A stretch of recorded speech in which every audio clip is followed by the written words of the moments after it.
continuance. I think I have a right to have a fair opportunity to prepare for the evidence against me. Well, I certainly don't intend to close the case today. You had voiced concerns about your expert being able to testify because of the expense of him being here. That's correct, Your Honor. And last week I tried to proffer testimony, but we couldn't do that because Mr. Dwyer wasn't here to cross-examine. And I fully understood that, but today he is here to cross-examine. So even if we can't hold the complete hearing, I would have liked to at least take the testimony of the expert before we leave today so that he doesn't have to do this again in a couple of weeks. Meaningful cross-examination of a doctor, expert witness would require me to have some knowledge of his records, which, in violation of a rule to show cause order by Judge Wan, have not been produced even in that case. And he is currently, as a matter of fact, coincidentally, it was right after I filed my second motion for rule to show cause that this action was filed. And so I am currently trying to obtain those very records that he wants to allow an expert witness to testify against me that in violation of court order he's hiding. How are those records related, though, to the child? It's his treatment. How is his testimony related? If his testimony is related to the treatment of the child and the child's fear or experiences or whatever it happens to be, those records are part and parcel as his conduct as an expert. If he's going to testify, he's going to testify as to his conduct as an expert, as a treating, I guess he's a psychologist, I don't even know, but as a treating expert witness. I've never been required in any court to cross-examine a medical expert without having a right to see the record. Apparently you haven't been in injunction courts that much, right? I have not ever been. Well, no, that's not true. I have been in a couple of injunctions, but totally different matters involving civil lawsuits. See, the statute provides for an expedited hearing, so that's what I'm trying to comply with the statute for an expedited hearing. If you want to agree to a temporary injunction, which would impact you, then I would continue it until you've had time to conduct the discovery. But will you also compel that that record and that evidence be provided or exclude that witness from testifying against me?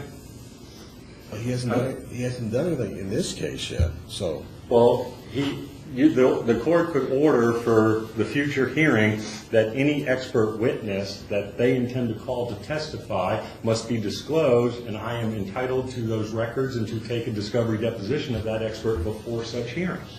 And I have been trying to do that, and as I said, in violation of a rule to show cause order where the court ordered Mr. Pago within 10 days of the hearing to provide the records to the court for in-camera inspection, which has not been done. We still don't have these mysterious records.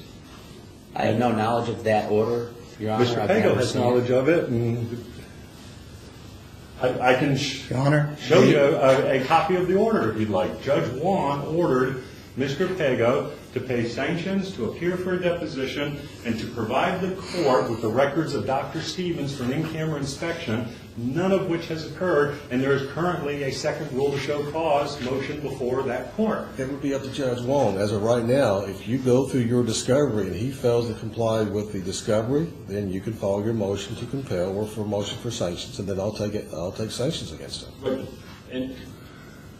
What I would like, I think this court, and I move Ori Tennis, I think this court can order right now that the defendant provide the records of any any expert they intend to call in any proceedings. And if they don't provide the records to me and give me an opportunity for fair discovery, that expert cannot testify. Okay. All right. Well, what about I don't know what the expert's going to be testifying about. So, Your Honor, who is this expert? The psychologist has been treating the minor child since 2002, and basically things have been disclosed in his sessions that have risen to this injunction that was filed on behalf of the child. This is it's under the violence statute. That's correct, Your Honor. So are you saying facts have been disclosed where the child needs an injunction against Mr. Dwyer because of the violent acts that he's done? That is correct, Your Honor. That's what's alleged in the petition, and that's what we're here to prove today. How old is the child? The child is 9 years old.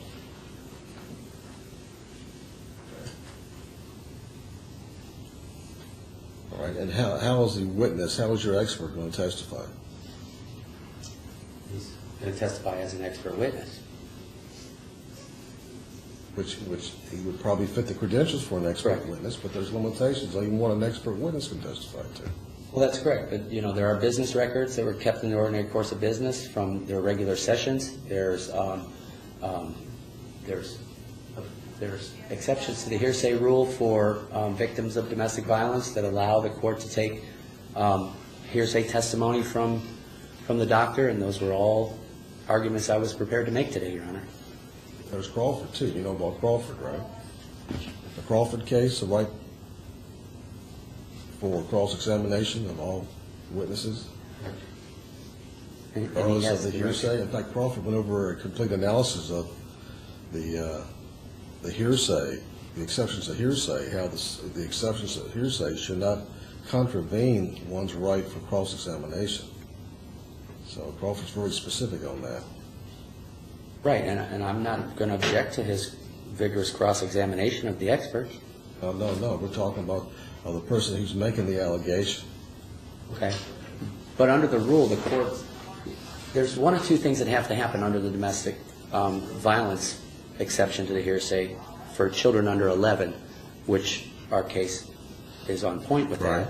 And that's one, that either the minor child testify or that the child is unavailable. Part of that rule states that the court can find the child emotionally unavailable, which was part of the testimony that I was going to elicit from the expert, so that the court wouldn't drag a 9-year-old child in here to put on testimony and make her go through this again. There's some requirements for due process say in that regard, and again, one of the things I'm asking for is for me to have an independent psychological evaluation of the child. And one of the first things out of counsel's mouth was about hearsay exceptions regarding records. Again, records that Mr. Pago is in violation of court order in producing. Not in this case, Your Honor. In a different case, but again, if there's any testimony they want to put forward, let's say, step up to the plate, comply with, in some semblance, with the rules of procedure and fair discovery, and provide me an entire copy of Dr. Stevens' records, and I will take Mr. Pago's depo and Dr. Stevens' deposition in short order, and we can have a hearing. And, Your Honor, I would submit to the court that that order says for him to produce records that he intends to use in that case. What if he doesn't intend to use any of those records, and maybe that's why he hasn't produced them? That could be an argument that I'm not aware of because I don't represent him in that case, but he's sitting here basically saying that my client's in contempt of the court order and stuff. Well, It all pertains to another case. I don't know about the other court order. I can Right. only represent that if the doctor, if you're correct, and the doctor has maintained records of counseling with this child, treatment for this child, then he has records of that. That's correct. So Mr. Dwyer brings up a valid point. He has a right to get those records. Right, he has a right to see them before I move them into an exhibit, as in any hearing. No, he's got a right to review them. I mean, I don't mind going through an expedited hearing and trying to achieve what's best, but Right. if you're talking about bringing in an expert who's going to be making representations about a record that he's kept throughout the years of treatment of this child, Correct. then certainly the other side shouldn't be expected to be able to assimilate all those facts at that moment and then do a cross-examination.